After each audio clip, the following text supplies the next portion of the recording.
Куда же делись Тэхён и Чингук? Возможно, вас это удивит. До их возвращения в Корею корейские СМИ сообщали, что BTS прибыли в Корею, но Тэхёна и Чингука нигде не было видно.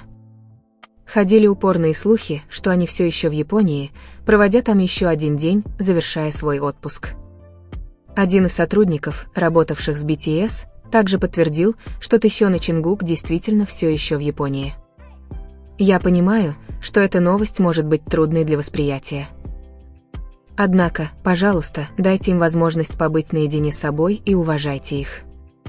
Посмотрите остальную часть видео и ничего не пропустите. Прежде чем мы начнем, убедитесь, что вы готовы насладиться моментом. Добро пожаловать обратно на мой канал. Южнокорейский мир развлечений сейчас потрясен возвращением участников BTS на родину, моментом, которого с нетерпением ждали миллионы.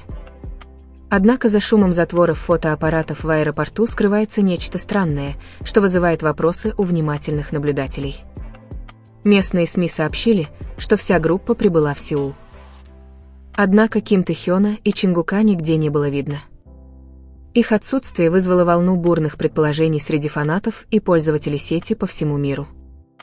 Многие начали задаваться вопросом, куда делись эти две фигуры, которые часто находятся в центре внимания, в то время как остальная часть группы уже вернулась домой. Сильные подозрения привели к предположению, что Тэхён и Чингук на самом деле не покидали Японию, место, которое, по слухам, недавно стало свидетелями их близких отношений.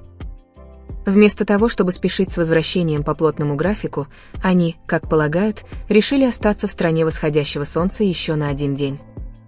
Это решение, безусловно, имеет смысл, учитывая, как редко они наслаждаются свободным временем без давления изнурительного рабочего графика. Сообщения об их присутствии в Японии были подтверждены показаниями сотрудника, тесно работающего с BTS. По словам источника, Тэхён и Чингук действительно все еще были там, чтобы провести время наедине. По всей видимости, они хотели продлить этот момент, который некоторые называют «медовым месяцем», в мирной и спокойной атмосфере. Для них дополнительный день вдали от внимания СМИ – это роскошь, которую трудно оценить в материальном плане. Нам нужно быть осторожными, чтобы отличать домыслы от фактов. Какова бы ни была правда, Тэхён и Чингук – все еще люди, которые заслуживают личного пространства.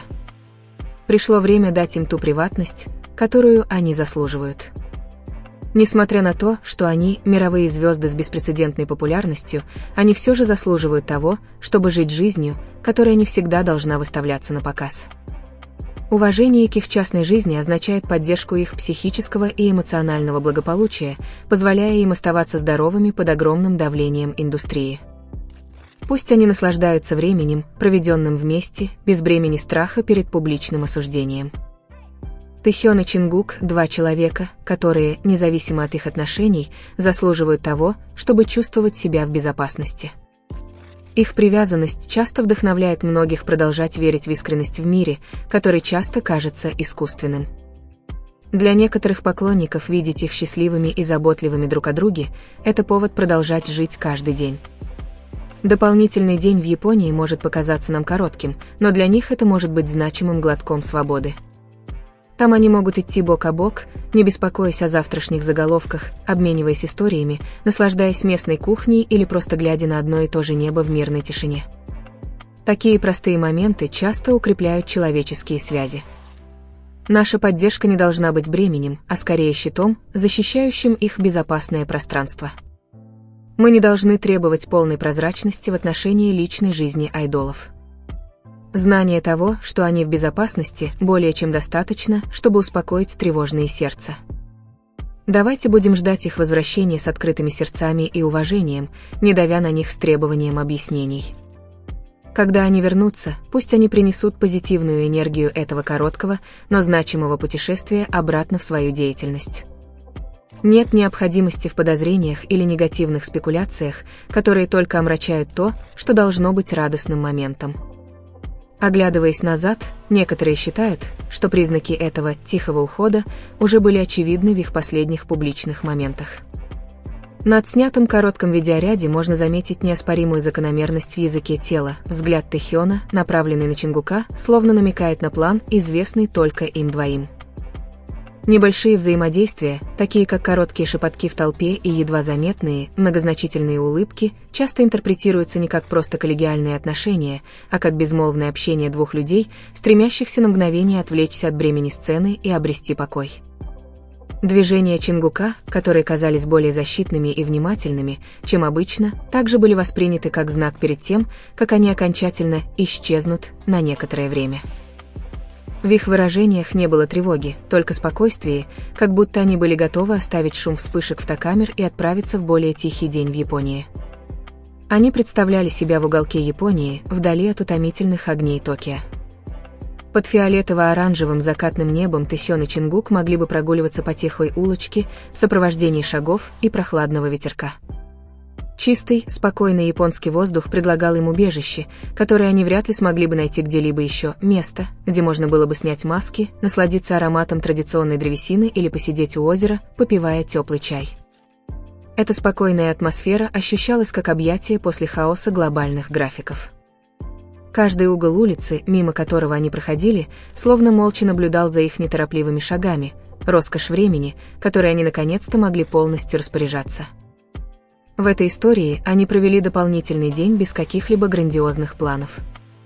Утро наступало медленно, и они выбрали необычный ритм, шли без видимого сопровождения, одетые просто, и позволяли толпе проходить мимо. Дело было не в том, что они хотели исчезнуть от кого-либо, а в том, что на этот раз они хотели полностью присутствовать в настоящем моменте, без обязанности улыбаться в камеру, без давления всегда выглядеть идеально. Они остановились у небольшого уютного магазинчика, где владелец не задавал много вопросов. Только чай, который постоянно подливали, и уютная домашняя еда.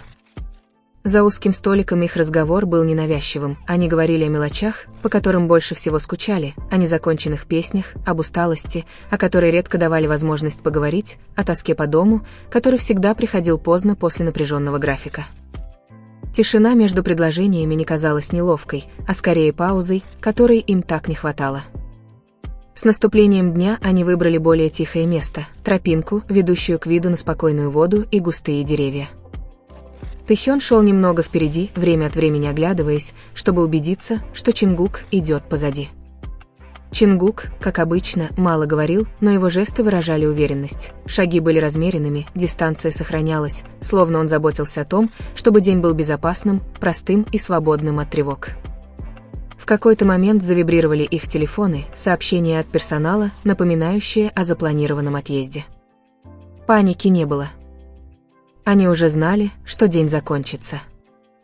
Однако был короткий момент, когда они посмотрели друг на друга, словно соглашаясь без долгих фраз: «Мы возвращаемся, но забираем с собой этот покой». Это было похоже на то, как будто они положили в карман кусочек мирного японского воздуха, чтобы достать его позже, когда мир снова станет шумным. По мере приближения вечера интернет гудел от противоречивых сообщений. Некоторые настаивали на создании собственной версии событий, другие громко строили предположения.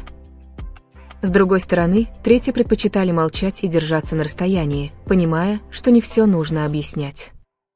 В этой истории Тэсён и Чингук не боролись со слухами и заявлениями, они боролись с ними простым решением – продолжать идти домой, не подпитывая чрезмерное любопытство. Путешествие домой прошло спокойно и тихо.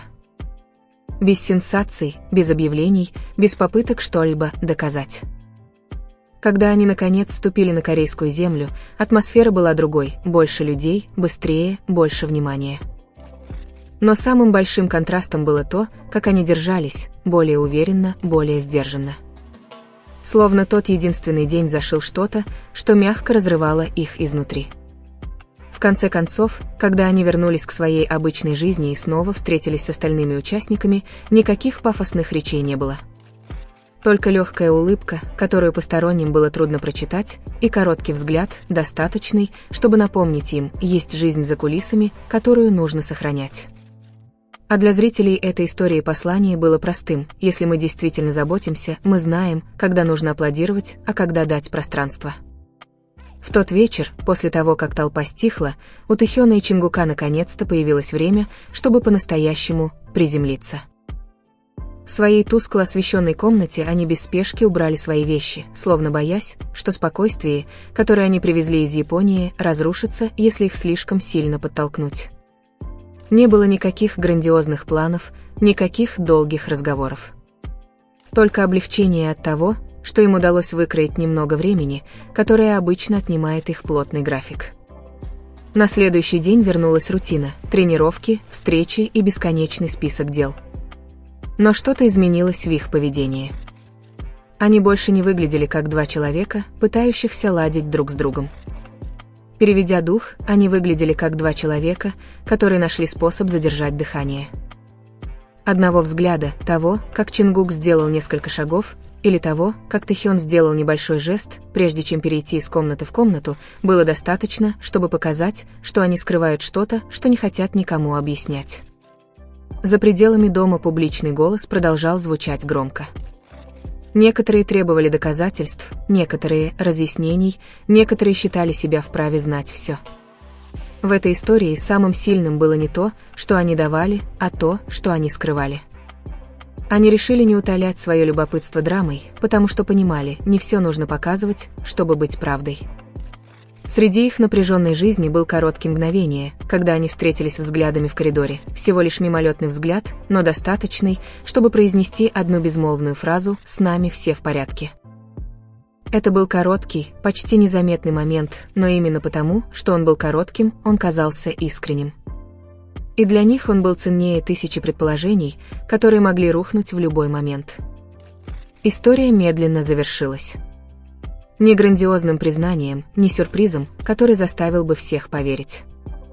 А простым напоминанием, иногда самая зрелая форма любви – это защищать, а не выставлять на показ.